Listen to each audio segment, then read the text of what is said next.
বর্তমানে খুব জনপ্রিয় একটি কাজ, র্যাম বা সিপিইউ রিবলিং করা উপরে কাঁচ রেখে। তো আমার হাতে যেটা দেখছেন এটি একটি স্ক্রিন প্রোটেক্টর। তো আমি এই স্ক্রিন প্রোটেক্টর দিয়ে এই আইসিটিকে রিবলিং করে দেখাবো। এখানে টোটাল আইসি মেজারমেন্ট করে নেওয়া হয়েছে। এবারে পেস্টটাকে আমরা হালকা শুকিয়ে নেব। পেস্টটা শুকিয়ে নিয়ে এখানে অ্যাপ্লাই করে দিতে হবে।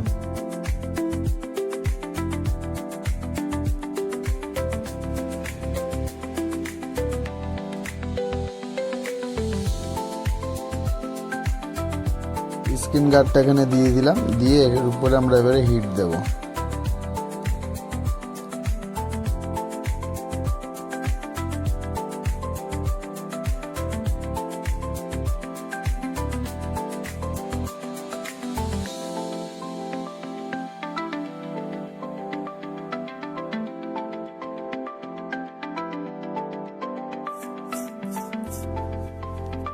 খুব সুন্দর বল হয়েছে।